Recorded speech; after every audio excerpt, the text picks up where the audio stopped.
Hello everyone, আসসালামু আলাইকুম। সবাই কেমন আছেন? আলহামদুলিল্লাহ, আমি ভালো আছি।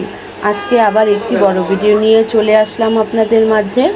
আজকের ভিডিওটি হলো দুবাই শেখের বউদের নাস্তার রেসিপি। সেই রেসিপি আজকে আমি তৈরি করছি। এখানে হাফ লিটার দুধ নিয়ে নিয়েছি। দুধ এখন জাল করে আমি চা তৈরি করব।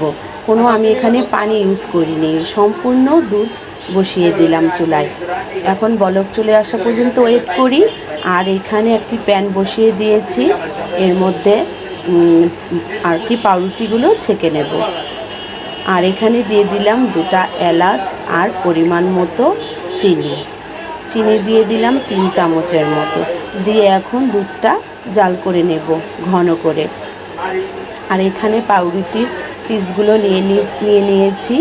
আর এখন এই প্যানের মধ্যে আপনারা ঘি বা বাটার যেটা দেয়, আমি এখানে ঘি আর তেল একসাথে দিয়ে দিয়েছি। ওই ভিডিওটা আমার স্কিপ হয়ে গেছে। এর মধ্যে এখন পাউরুটিগুলো সুন্দর করে টোস্ট করে নেব, হালকা ছেঁকে নিচ্ছি। ছাঁকা হলে এখন এর মধ্যে দিয়ে দিব গোয়ালিনী দুধ। এই তো লাল লাল করে ছেঁকে নিলাম হালকা। এখন ছাঁকা হচ্ছে। আর ওই চুলায় আমার দুধ জাল করে নিচ্ছি আমি ঘন করে। এই দুধটা যত ঘন করে জালটা হবে, চায়ের আর কি এই মালাই চায়ের মতো হয়ে যাবে। এই তো এই পর্যায়ে আমার দুধ কিন্তু ঘন হয়ে এসেছে। আর পাউরুটিগুলো আমি সুন্দর করে টোস্ট করে নিয়েছি।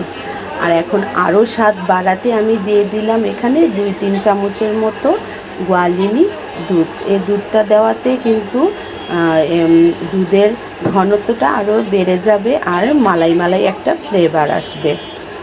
আর এই চাটা, দুবাই শেখের চা এখন ভাইরাল হয়েছে, এজন্যই। আর চাটা মালাই চায়ের মতো সেম। এখন এর মধ্যে দিয়ে দিয়েছি 3 চামচের মতো চা পাতা দিয়ে এখন আবার সুন্দর করে ঘন করে জাল করে নেব। এখানে জাল হতে থাক। আর ওই পর্যায়ে আমি পাউরুটিগুলো ভেজে নিয়েছি। এখন এর মধ্যে দিয়ে দিব গোয়ালিনী দুধ। অনেকে বাটারও দেয়, কিন্তু আমি গোয়ালিনী দুধই দিয়ে দিলাম এখানে। আর কি ড্যানিশ বা গোয়ালিনী যেটাই বলে আর কি দিয়ে দিলাম। এখন দিয়ে সুন্দর করে মিশিয়ে নিই। আর এখন এক পিসের ওপর আরেক পিস দিয়ে দিলাম। দেখতেই পাচ্ছেন আমি কিভাবে করছি। আর ভাইরাল রেসিপি বলে কথা, একবার তো তৈরি করতেই হবে, খেয়ে দেখতে হবে। দুবাই শেখের বউরা খায় বলে কথা। এখানে আমার চাটাও কিন্তু ঘন হয়ে এসেছে, সুন্দর মালাই চাটা খুব মজা হয়েছিল। এখন এ পর্যায়ে আমি চাটা ছেঁকে নেব। এখন চুলাটা বন্ধ করে দিলাম।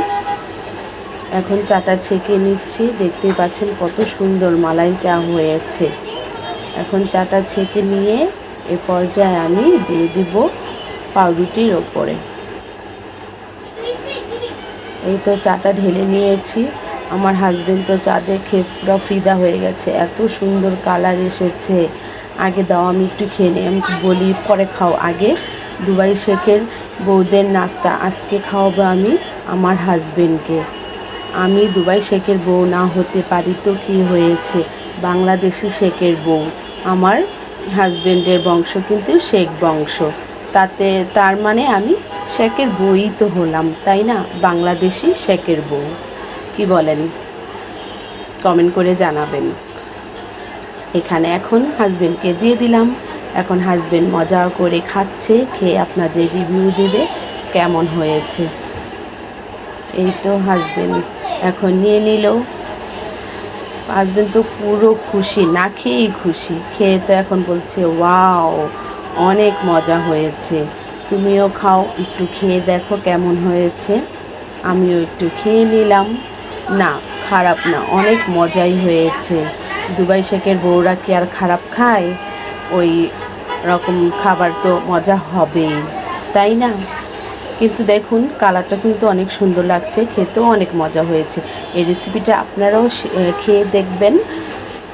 আল্লাহ হাফেজ।